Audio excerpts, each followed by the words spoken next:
o que deve acontecer depois destas coisas. Esse é o tema que vocês escolheram pela direção do Espírito Santo de Deus. Vamos orar ao Senhor. Senhor, nós te louvamos, Senhor, e te agradecemos por estarmos aqui, Senhor, no Jardim Angélica 2, neste dia, Pai. Te agradecemos pela salvação, pelo teu sangue derramado na cruz do Calvário. Te agradeço por esta igreja, por estes jovens, pelo campo de Carapicuíba, pela liderança, Senhor, na vida do pastor Natan, sua diretoria, o pastor Jasson. Senhor, e agora, Senhor, aquilo que o Senhor colocou no meu coração. Fala, Senhor, com a tua igreja, Senhor. Fala conosco, ó Pai. Não podemos entrar aqui sem ouvirmos a tua voz e sem praticarmos a tua palavra. Senhor, nos ensina a praticarmos a tua palavra. Senhor, eu repreendo agora toda a atuação, Senhor, dos demônios no mundo espiritual. Aquilo que o inimigo quer, Senhor, retirar de nós. Senhor, que esta palavra não caia, Senhor, numa terra aonde, Senhor, rapidamente, Senhor, ela saia, mas que possa cair numa terra que produza fruto para a glória do teu nome. Nós oramos em nome de Jesus. Podeis nos assentar, amados? O tema que eu quero falar nessa noite com vocês é o seguinte: seja um vencedor. Tá? Diga assim comigo: seja um vencedor. Apocalipse é um livro muito complicado de se ministrar. Aliás, falar de escatologia em 40 minutos nem dá. Mas Deus colocou uma palavra no meu coração. Antes de eu falar aqui do capítulo 4 de Apocalipse, tá? Que é onde está o tema de vocês, eu quero só passar de uma forma rápida, tá? Para vocês, jovens, vocês escolheram o tema em Apocalipse e por que Apocalipse foi escrito e o que o livro de Apocalipse quer revelar à igreja do Senhor Jesus. Para isso eu vou retroceder um pouquinho na história da igreja primitiva. O que é que estava acontecendo aqui, tá? Nossos irmãos que já morreram, né, há muito tempo, lá da igreja primitiva, estavam vivendo uma época muito difícil de perseguição do Império Romano. Naquela época havia, jovens, uma figura muito conhecida e devidamente respeitada por todos. Quem era? No mundo político da época, o Imperador Romano. O Imperador Romano, para vocês terem uma ideia, transcendia a sua autoridade, o seu domínio, sabe? Transcendia todas as culturas, todas as fronteiras e todas as religiões locais ali de Roma. Não importava qual fosse a religião das pessoas que habitavam em Roma. Podia até, entre aspas, ser cristão, desde que não deixasse de reverenciar o imperador. Todo mundo tinha que adorar o imperador. Nas ruas de Roma era muito comum as estátuas dos imperadores. O acender incenso, holocaustos, dar holocausto aos imperadores, isso era muito comum. Então, o imperador romano, no mundo político dessa época, era uma divindade, era um deus. O imperador romano não se importava com aqueles que eles estavam pregando, vamos dizer, a igreja primitiva, Jesus de Nazaré. Ele nem se importava. Jesus de Nazaré, quem foi Jesus? Foi filho de José, carpinteiro que esteve no nosso meio. Não, pode pregar. O que não pode é deixar de me adorar. Se esses que dizem ser cristãos estão dizendo deste Jesus, pode até falar, desde que não me deixe de adorar, de me reverenciar. Então o imperador era alguém que exigia louvores, glórias. Todos tinham que se curvar diante do imperador. Negar a adoração ao imperador era sinônimo de rebeldia, de subversão política. O que era isso? Era você ser considerado como alguém insubmisso às leis do império. E sabe o que ia acarretar a alguém que não adorasse ao imperador? Simplesmente a morte. Antes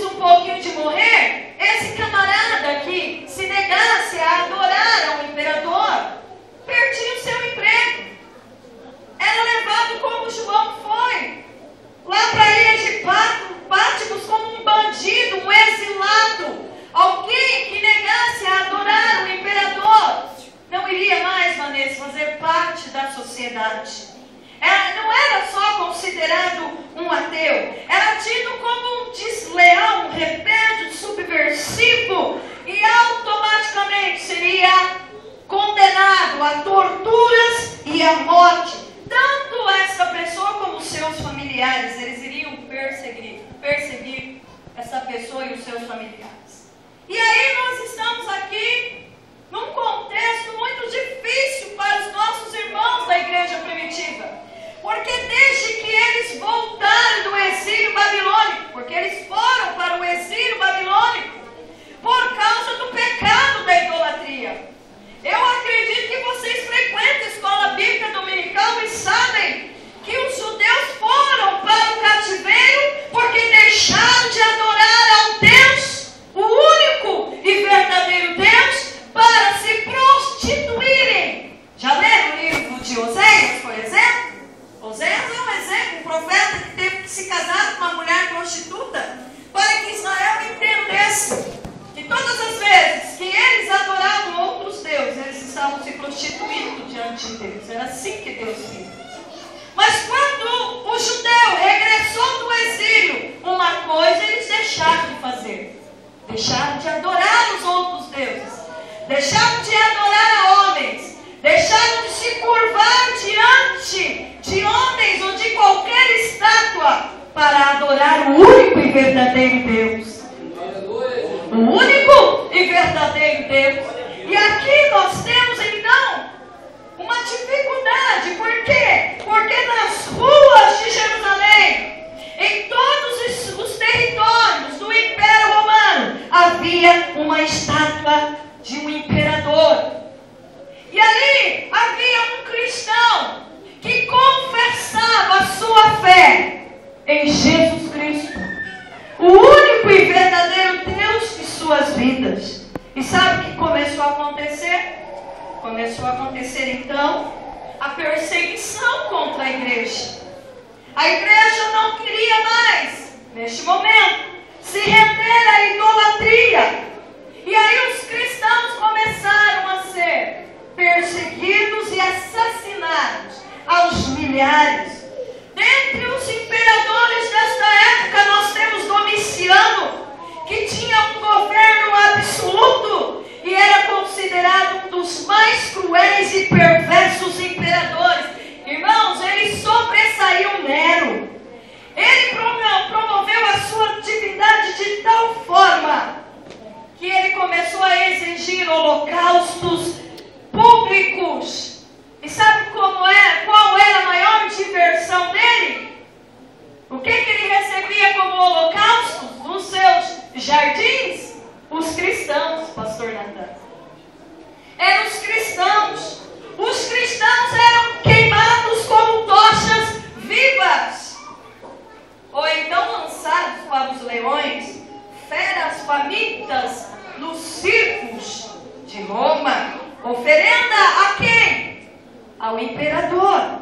O imperador ria. Eu quero estes cristãos em holocausto a mim. João foi levado, vocês sabem, por ele, lá na ilha de Patmos. O filho do trovão, que tinha uma personalidade forte. Não era só Pedro que tinha personalidade forte, João também tinha.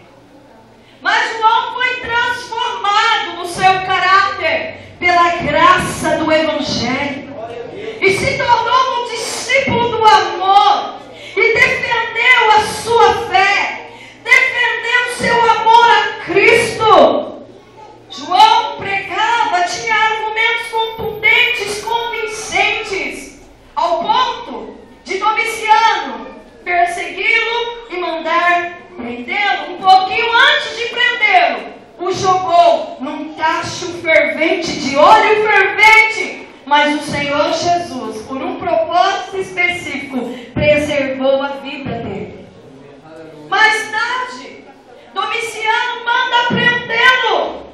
Domiciano queria calar a voz deste povinho que não queria se render a ele.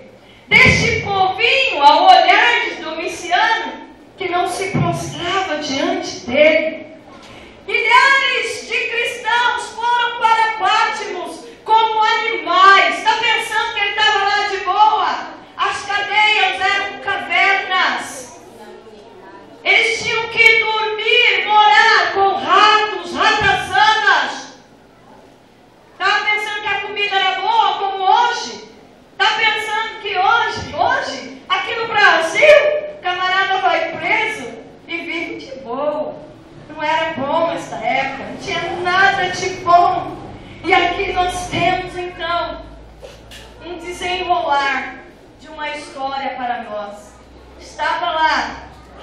João, lá em Patmos, lá na cadeia, lá na prisão com um malfeitor, um bandido. Esse bandido para a sociedade, era um bandido para a sociedade, mas era servo de Deus, cheio da graça, cheio do Espírito Santo de Deus. E ali, ele é tomado numa visão. E nessa visão, ele recebe uma revelação de Deus. É por isso que o verso de número 1 do livro de Apocalipse começa dizendo o seguinte: revelação que Jesus Cristo deu para mostrar aos seus servos as coisas que estavam breve de acontecer. Olha só, revelação. A mensagem do Apocalipse foi dada como revelação, algo que a igreja precisava saber. E o que a igreja precisava saber? Sabe por quê? Porque esses irmãos aqui estavam confusos. Eles estavam sofrendo demais. Estavam sendo torturados. Estavam perdendo seus empregos. Mulheres ficando viúvas. Sabe o que é isso, irmão? Sabe o que é isso, jovem? Olha aqui para mim, vocês, jovem, que a festa é com vocês. Vocês já se imaginaram passar por isso? A igreja aqui, se hoje houver um decreto pela nossa presidente, dizendo o seguinte: a partir de hoje, qualquer igreja evangélica que não me reverenciar, todos os cristãos irão morrer. Você está disposto em morrer pelo Evangelho? Ou você ainda está nesse movimento que o pregador tem que vir aqui dizer que a chave está chegando, que Deus vai fazer a virada da tua vida? Eu não vim aqui pregar virada e nem chave. Eu vim aqui te perguntar se você é crente, cristão suficiente, se você hoje tem condição de morrer por Cristo. Cantar, eu sei que a igreja canta. Fazer congresso, eu sei que a igreja faz. Aliança política, eu também já sei que a igreja faz. Eu não vim aqui também pregar a escatologia, porque não é o caso. Porque eu sei que todo mundo aqui sabe que é pecador e que Cristo morreu por você, te justificou e te dá a oportunidade de você ser salvo do inferno. Todo aquele que morrer no pecado vai para o inferno. Então a minha pergunta aqui é: você hoje está disposto em morrer por Cristo?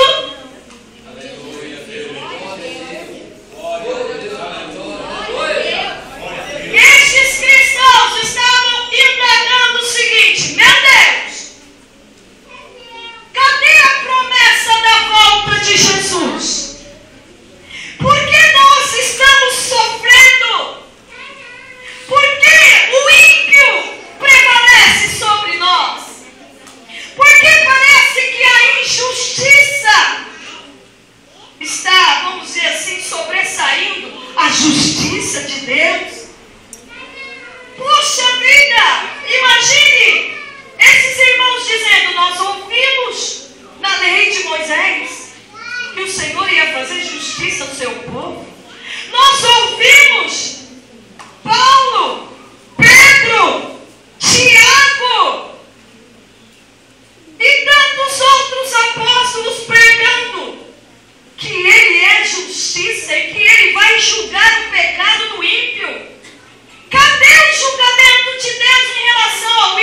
havia um sistema político, havia um imperador que mandava. E a igreja começou a ficar numa encruzilhada. Servimos a César, esse era o título que os imperadores tinham, ou servimos a Cristo. Se servirmos a César, perdemos a nossa salvação. Se nos rendemos a Cristo, somos perseguidos. E aí a gente perde a nossa vida social, a gente perde a nossa vida material, a gente vai ter que viver em desprezo e humilhação e ainda vamos ter que morrer. Eu te pergunto de novo, com quem você ficaria? Dá para vencer o sistema, Elisete? Não. Esquece. Não vencemos o sistema que está implantado no mundo. Há um sistema maligno no mundo. O mundo jaz no maligno. Vai melhorar, missionária? Desculpe. A não ser que eu esteja muito errada naquilo que eu estudo diante das Escrituras. Não vai melhorar, irmão Douglas. Vai apertar. Com quem você ficaria? Com quem eu ficaria? Qual seria a sua escolha hoje, jovem? Irmão e irmã que está aqui. Eu posso ser sincera com os irmãos? Eu vou falar umas coisas aqui que Deus colocou no meu coração e com toda sinceridade. A igreja contemporânea hoje, de 2014, não aguentaria metade do sofrimento desses irmãos. Pelo menos aqui no Brasil, não.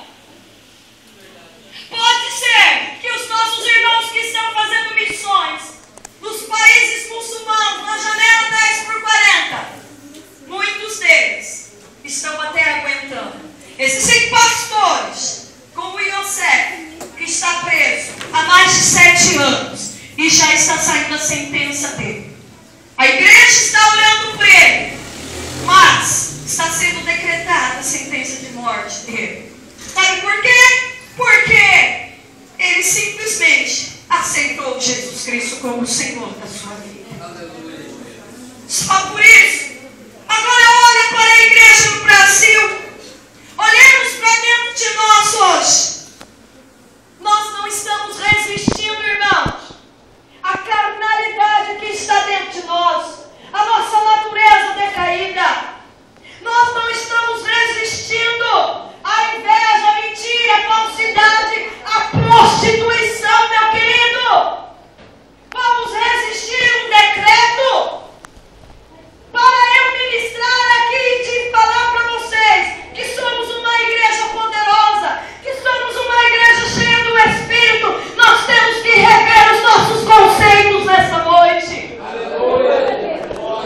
Para você, jovem, não me compreendam mal, mas para que vocês sejam daqui 10 anos, se Jesus não voltar, o futuro da igreja, vocês vão ter que rever a fé. O que é que move vocês a estarem aqui dentro? Como eu disse, cantar não sabemos cantar. Ensaiar nós ensaiamos bem, mas vivemos esta palavra, pastor? Resistimos às paixões da nossa carne? Quantos que estão dentro da igreja há anos vivendo no pecado, há anos vivendo em lascívia? Olha para as nossas vestes, olha para o nosso comportamento, olha, adolescentes, eu vou repetir algo que eu falei esses dias, fazendo sexo oral e dizendo não penetrou, não tem nada a ver. Pessoas no pecado, da prostituição, caráter, irmãos, também, muitos com um caráter degradante dentro da igreja. Estamos salvos, irmãos? Essa é a pergunta que eu te faço. É muito bom subir aqui e dizer: você é a igreja salva, levanta a mão e dá glória a Deus, recebe aí, porque você vai morar no céu. Que tem uma igreja que vai morar no céu, isso está claro diante das Escrituras, é promessa. Que Jesus vai voltar, está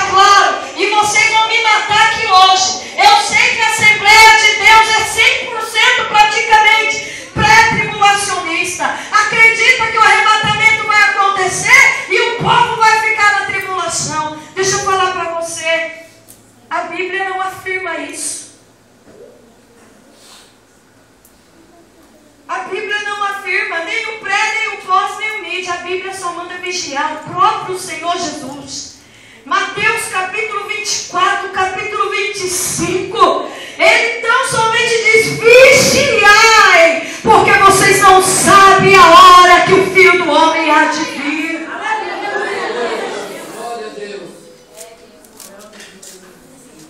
Olha só o contexto que esse povo estava. De repente, João vai lá para a ilha de Pátimos. Você pensou, pastor Tarcísio? Jesus te escolher. Ó, pastor Natan dizendo: Natan, você vai lá para a ilha de Pátimos, vai sofrer que nem um condenado, mas é lá que eu vou te dar uma revelação para a minha igreja. É bom receber revelação no público, né? É bom receber revelação aqui, né? E quando Deus nos escolhe para entregar uma mensagem de Deus verdadeira para a igreja, né? Deus às vezes nos leva para o calabouço. Deus nos leva para as noites sem sono. Deus nos faz gemer pela igreja. E eu acredito, irmãos, isso agora sou eu que estou dizendo. João gemia pela igreja, porque ele era pastor. Ele não era corrupto, ele era pastor. Ele era um líder que se preocupava com as almas. João não era o homem do oba-oba. Ele não queria idolatria. Ele não se preocupava com os seus lenços, o seu suor curava. João estava ali pagando um preço alto por causa da igreja. E o Senhor, por sua misericórdia, ouvindo o clamor desta igreja perseguida, o Senhor visita João e diz: João, diga para a minha igreja que eu sou o Alfa, eu sou o Ômega, eu sou o princípio, eu sou o fim de todas as coisas. Eu fui morto, mas eu estou vivo, e as chaves do inferno e da morte estão sobre as minhas mãos. Sabe o que é isso? Jesus queria dizer: João, eu vou desvendar para você uma coisa, para você falar à minha igreja. Diga para a minha igreja que existe um sistema satânico, um sistema também do homem, mas eu sou o Senhor e tudo está debaixo do meu controle. Se a igreja está sendo perseguida, isto é o meu controle. Diga para a minha igreja ser fiel até o fim, ainda que eles tenham que morrer fisicamente. Diga para eles que há uma bendita esperança. Eu, o Senhor, irei julgar as nações. Sabe o que é isso, irmãos? Apocalipse, que significa desvendar, retirar o véu.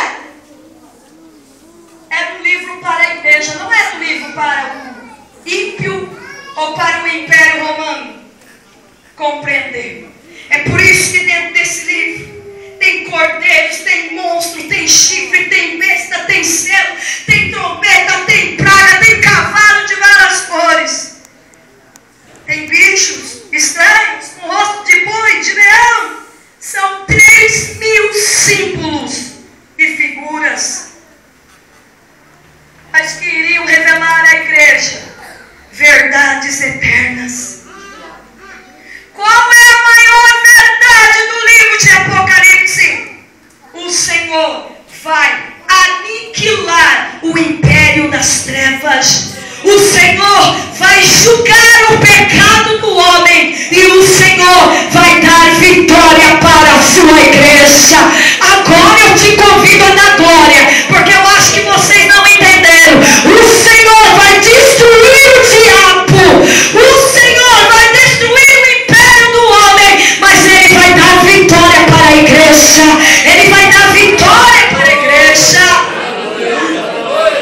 Qual é a vitória da igreja? É a marca do sangue. O sangue, a marca do sangue de Jesus sobre você. Esta é a vitória da igreja. Todo aquele que é lavado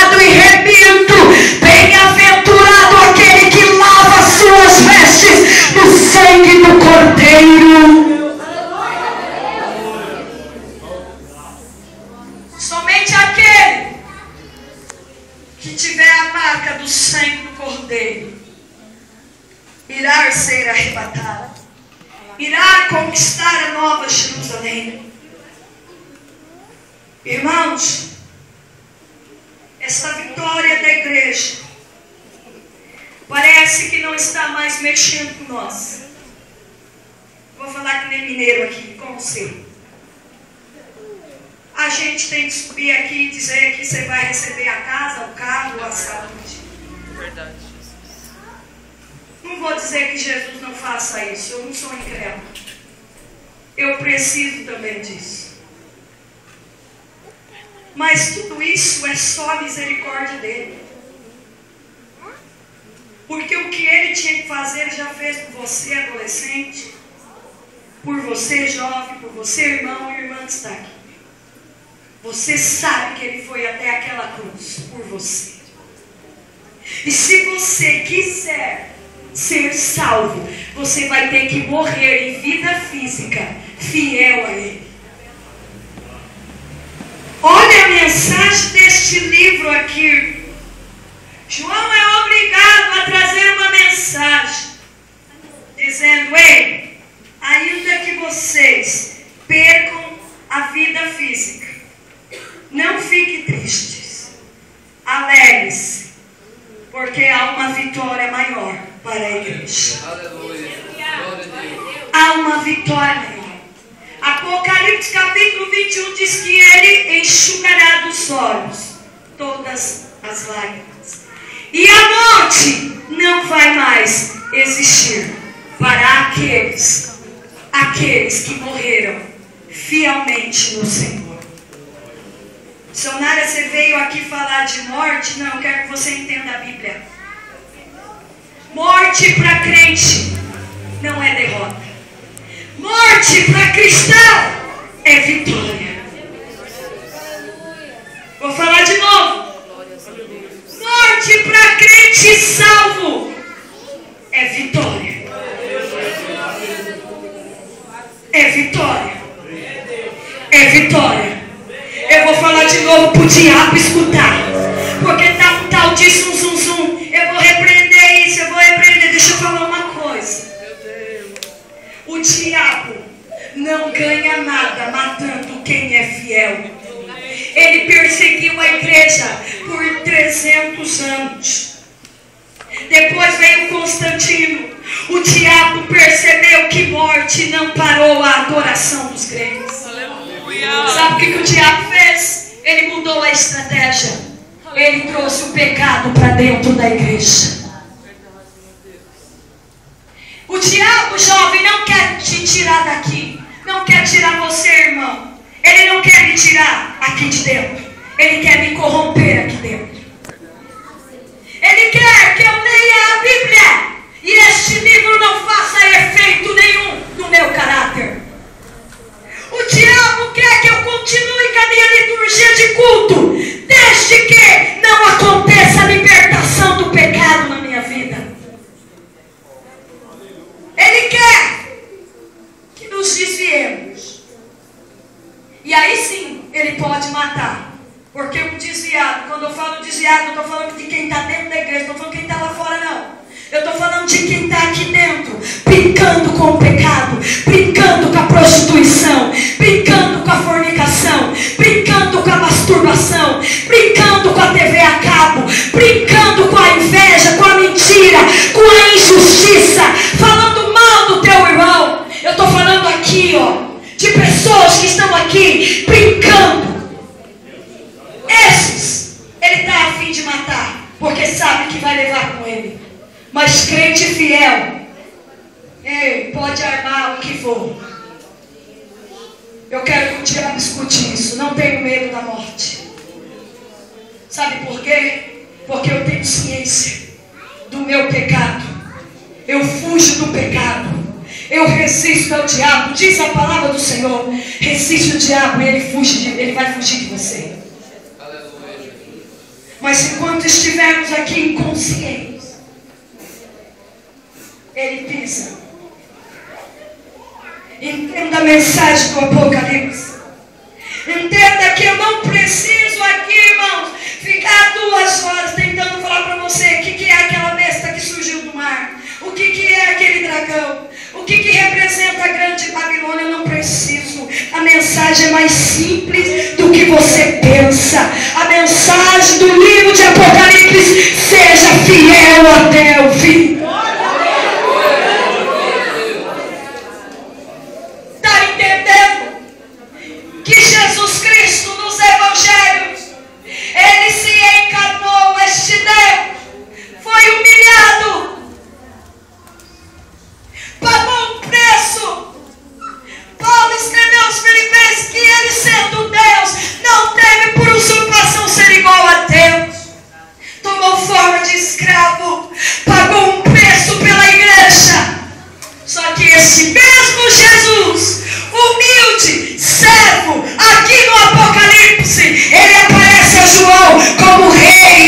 Senhor, como juiz. Sabe o que é isso, igreja? Juiz. Aquele que vai julgar o pecado. Tiago escreveu no capítulo 5, verso 7. Irmãos, tenham paciência até a vinda do Senhor, porque o juiz está às portas. Ele é juiz. Ele pode julgar a minha vida e a tua vida. É por isso que Jesus aparece a João e diz: João, o que você vê, escreve e dá para 7 igrejas da Ásia Menor. Acredita-se teologicamente que essas igrejas iriam representar a totalidade, a universalidade de todas as igrejas em todos os tempos. Se isto for verdade, é como se Jesus estivesse falando: diga para a minha igreja, esses 7 castiçais de ouro que representam a minha igreja, diga para eles que eu conheço as obras. Eu conheço cada um que está aqui nesta noite. Aleluia. Glória a Deus. A motivação do coração de cada um. Olha como João vê-se Jesus. João começa a descrever a posição real e sacerdotal desse Senhor. Sumo sacerdote eterno. João fala da glória, da santidade dele. João fala que os seus olhos são como chama de fogo. Por que como chama de fogo? Porque nada está oculto aos olhos deste juiz. Aleluia, Jesus. Glória a Deus. Eu estou pregando aqui com tremor e temor diante dele. Você sabe o que você está escondendo, mas eu quero te dizer que ele tem olhos como chama de fogo. Ele sabe o que você faz. Ele sabe o que eu faço. Ele conhece a minha vida. Sabe aquela coisa? Eu tenho uma vida na igreja, mas eu tenho outra vida na sociedade. Eu vou falar uma coisa para os irmãos. Este dia eu fui convidada numa festa. A minha filha. Eu me arrependi tanto. Porque eu estou vendo os crentes tendo comportamento comigo igualzinho quando eu fazia baile lá no mundo. É batida, né? Festa de adolescente com batida.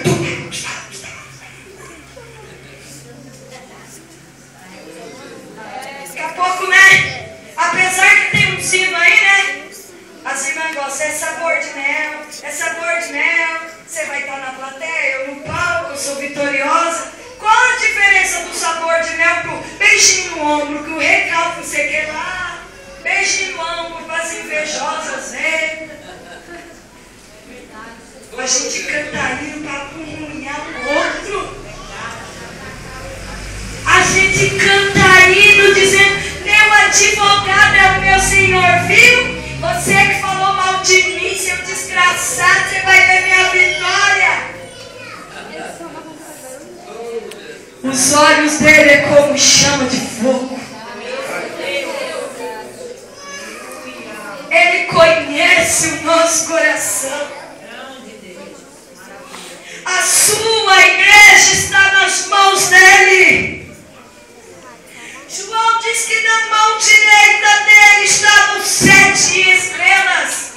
Agora entorna o caldo para a liderança, para os nossos líderes. Porque João diz que Jesus, ele tem os pastores nas mãos dele.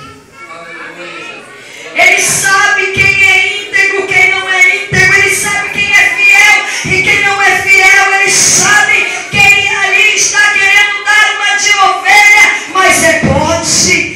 Ele sabe quem permite a atuação do pecado. Ele sabe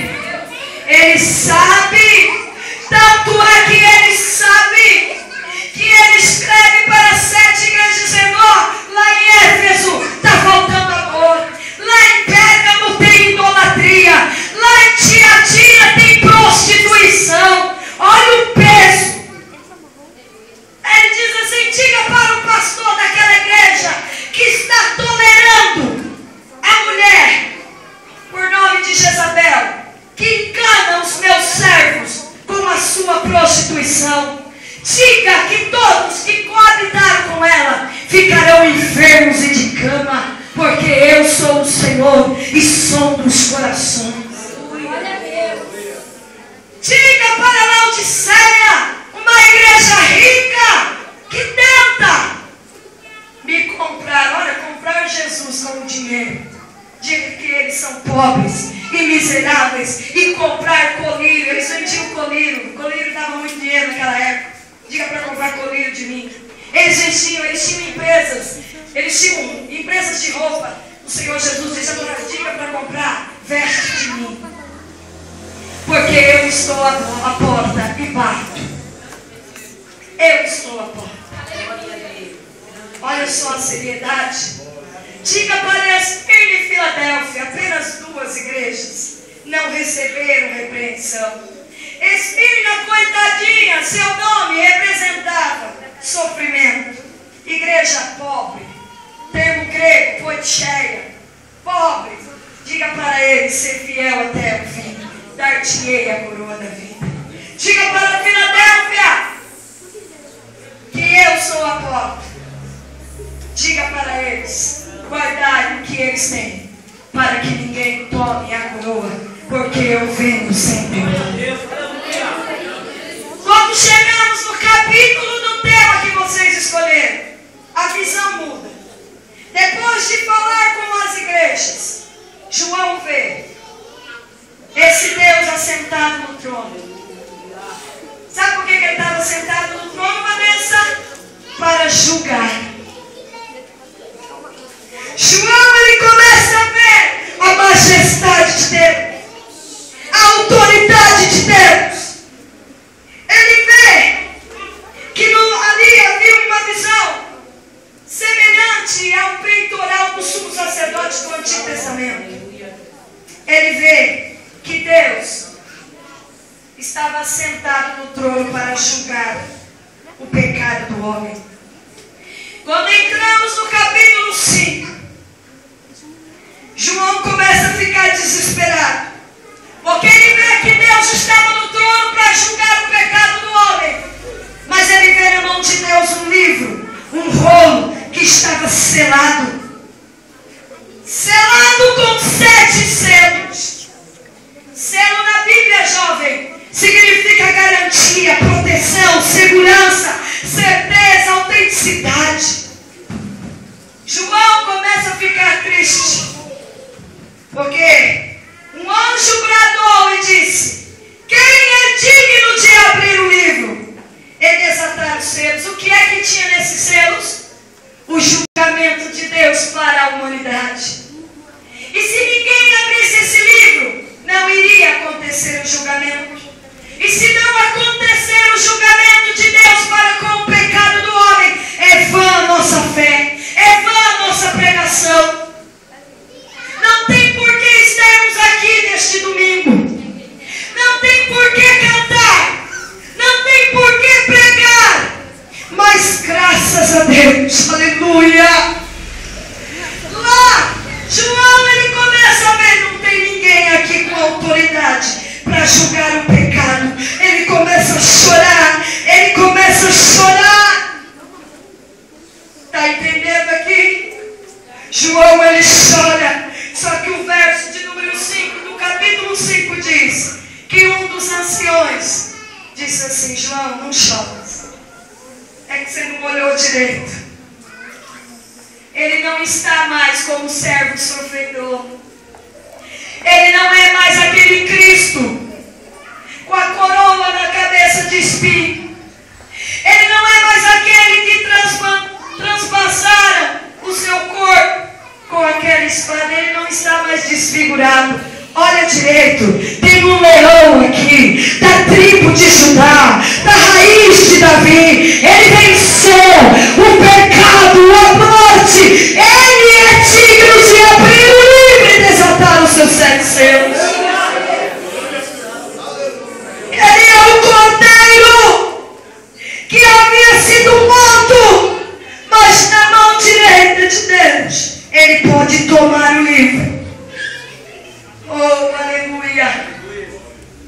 De repente começou a se abrir, se ouvir no céu uma canção: digno és de tomar o livro e de abrir os seus selos, porque foste morto e com teu sangue compraste para Deus homens de toda tribo, língua, povo e nação, e para o nosso Deus o fizeste reis e sacerdote. Tome posse desta palavra, jovem.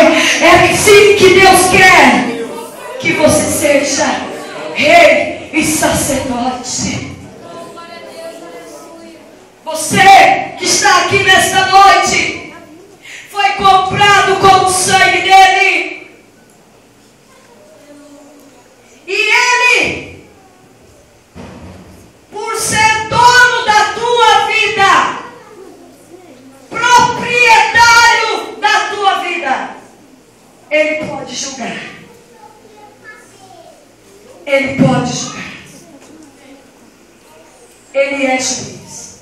A partir do capítulo 6 até o capítulo 19, nós temos o julgamento deste cordeiro. E a Bíblia diz que este julgamento é a ira do cordeiro sendo derramado sobre a humanidade. A ira do cordeiro.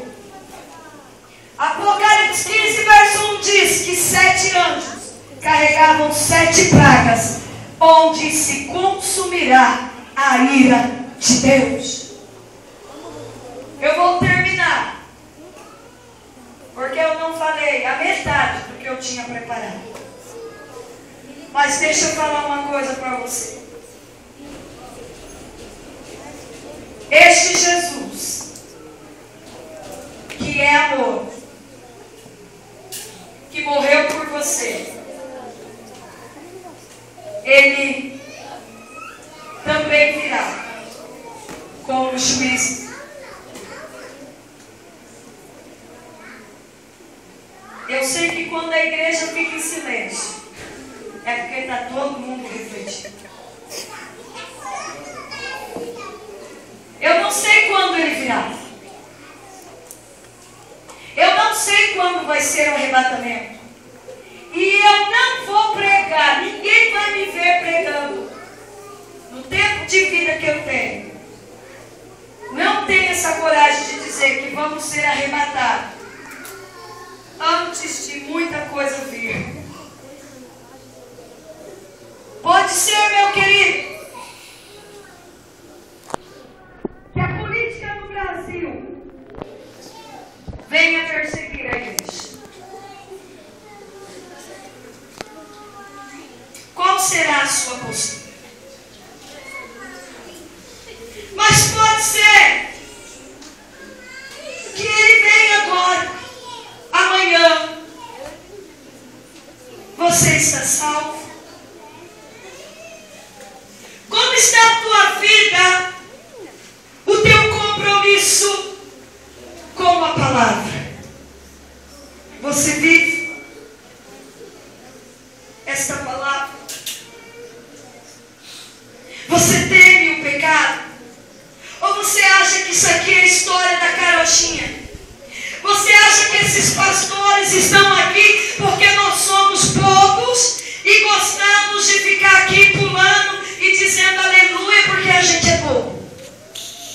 Ei! Ninguém aqui é pouco. Ninguém aqui é leigo. Eu creio na volta de Cristo. Eu creio que o pecado me levará para o inferno. E eu creio que também o sangue de Jesus me liberta de todo o pecado. Eu creio na vinda do Espírito Santo como regenerador, santificador, aquele que arranca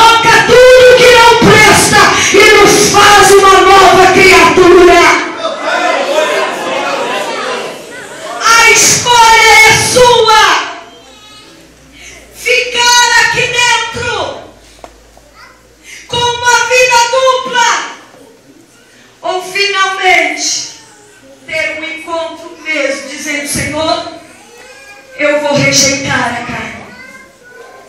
Eu vou lutar contra o pecado. Eu vou só assumir a identidade de cristão, nem que eu tenha que morrer por isso. Nem que eu tenha que morrer por isso. A igreja pode ficar de pé. A igreja de pé.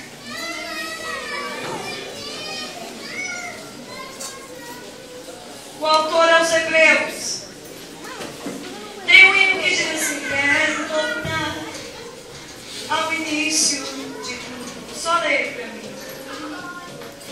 O autor aos Hebreus, ele diz, essa palavra é forte, no capítulo 6.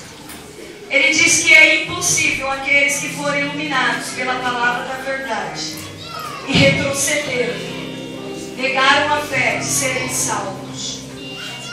Mas missionária, a gente não pode se arrepender, não é isso que o autor aos Hebreus está dizendo. Ele está dizendo que tem gente que o coração é duro.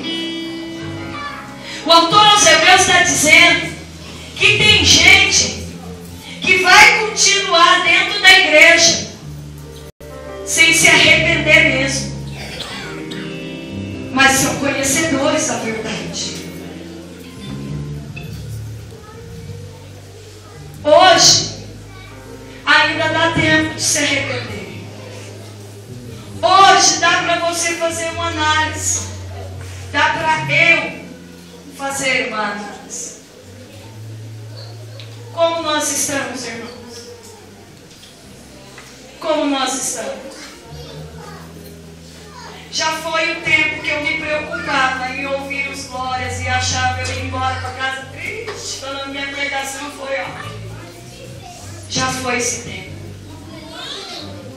Eu não estou preocupada com isso, meu amado. Estou preocupada se você entendeu o apelo do Espírito Santo. Se você entendeu o que Ele está falando aqui.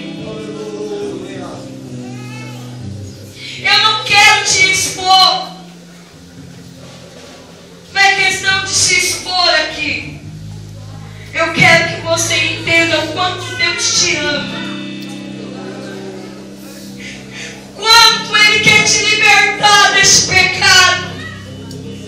O quanto Ele quer receber o teu louvor. O quanto Ele quer te usar. O quanto Ele ainda tem para fazer na tua vida. Mas não dá para continuar nessa superficialidade da vida de pecado. Eu quero convidar você, com a autorização dos meus pastores. Isso aqui não é vergonha, não. É só para quem quer. Eu quero que você, se você crê que aqui tem homem e mulher de Deus que vai orar, e a tua vida com Deus hoje vai ser transformada, você sai do seu lugar. Você quer ter um encontro com Cristo, esse Cristo que morreu por você, porque se você tiver um encontro com um juiz, se prepare, meu querido. Você sai do seu lugar e vem aqui. Eu quero convidar você que quer hoje ser liberto do pecado que está aqui dentro, mas o Senhor fala ao meu coração. Eu não estou brincando, não. Eu quero que você tenha coragem de dizer: Senhor, tem coisa no meu caráter, tem coisa na minha vida, eu estou praticando isso, mas eu quero ser liberto hoje. Mas não vai ficar só nesse apelo. Você vai ter que procurar teu pastor. Você vai ter que falar com os pastores aqui. Mas eu quero te convidar. Eu sei que tem. Eu não vou forçar. Não vou forçar.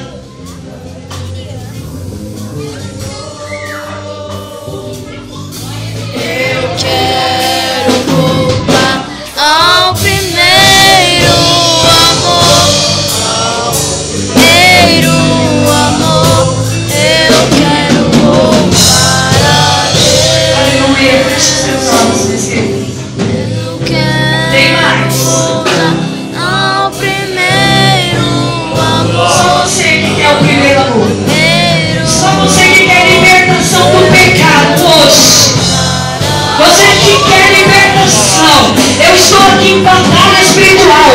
diabo não quer. O diabo quer te prender. Mas nesta noite, na autoridade da palavra de Deus sobre a minha vida, caia por terra para os grilhões dos demônios.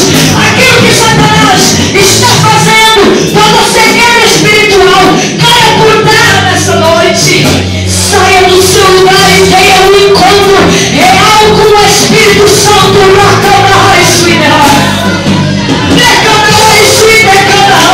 Se você quiser ter vida hoje, se você quiser ser salvo hoje, saia do seu lugar.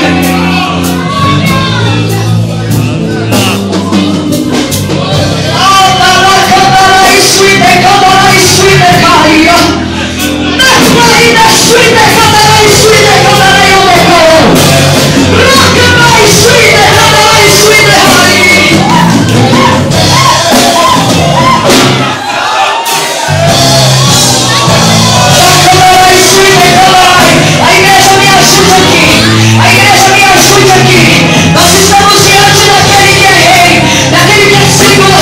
Adore o nome dele nesta noite. Adore o nome dele nesta noite. Saia do seu lugar.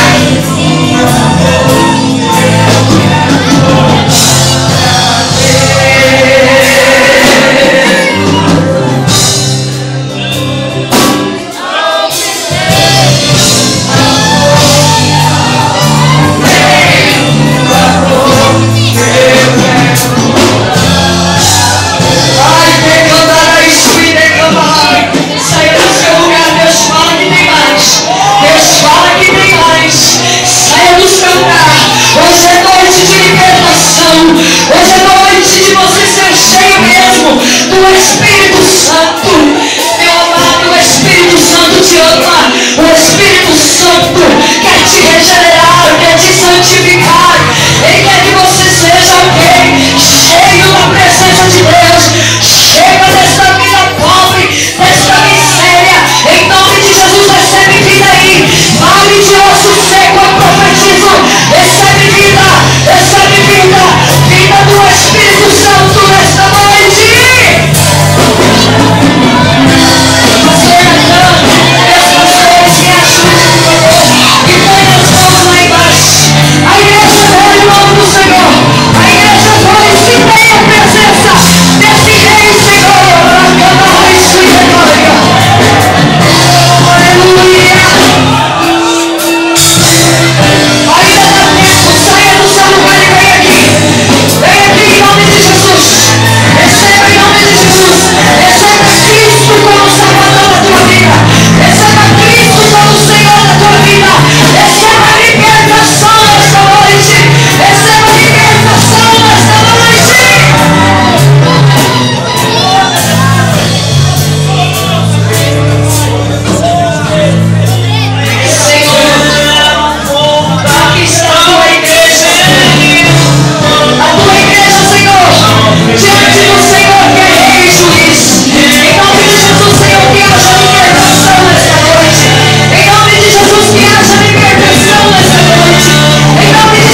pastores.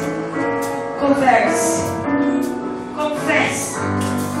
Ah, mas eu tenho que confessar para o homem. Não é questão de homem.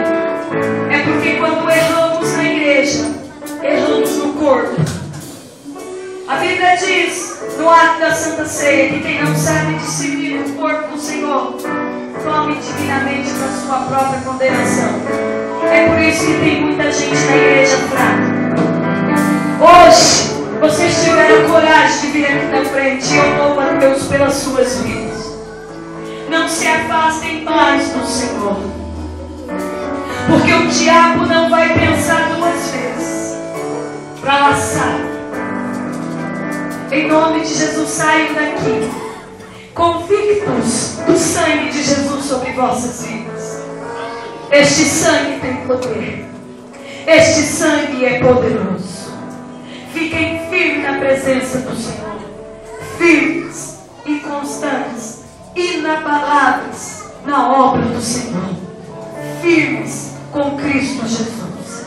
Amém, meu querido. Volte para os seus lugares, adorando ao nome do Senhor.